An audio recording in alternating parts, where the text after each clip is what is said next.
Hi, what's up YouTube? In today's video, I'm going to show you how you can quickly and easily change out the battery on your key fob. This is actually an aftermarket key fob. It looks just like this.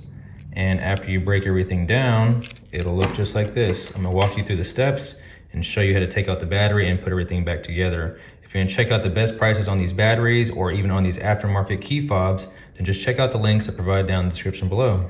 I have not yet needed to change out the battery on mine, but I'm going through this video just in case in the future, at some point you may need to change yours out. So the very first thing you want to do is hit this little button right here to pop out the key blade. And then you want to pry it open, kind of like you open up an egg. So you're just going to push down like this and it loosens it up. Now you don't need this piece anymore. The battery is actually housed on the back here. So you just want to spread this open. You're gonna take these two pieces and pry it open, just like that. And your actual battery is right here. So I like to use a flathead. You can use a small one, and you just wanna kinda get down right in between here to pop it open. Just like so. I'll show you the battery real quick.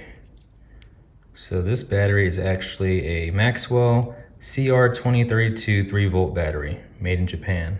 And now to install everything back together, it's just reverse installation. You're just gonna push this back in here and you wanna make sure that the writing, everything is facing downward. So we're gonna go ahead and take these pieces here, put this back together. You're just gonna snap them together just like this. Then you're gonna take your top housing, and it's a no-brainer. It won't work this way. So you just take it and you just slide them together just like that. And you're all done.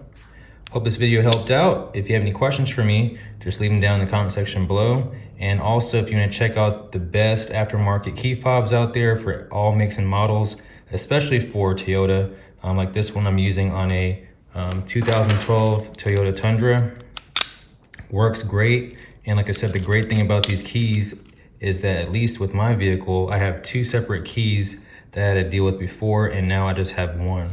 So before I had the transmitter to unlock and lock the vehicle, and then I had another vehicle key to start the engine. So that was just too much to carry around. Now I can just carry around just these two keys. This is for one of my other cars, and this is for my truck. So I hope you enjoyed this video. Please be sure to like, comment, subscribe, and share this video. And as always, thank you for watching.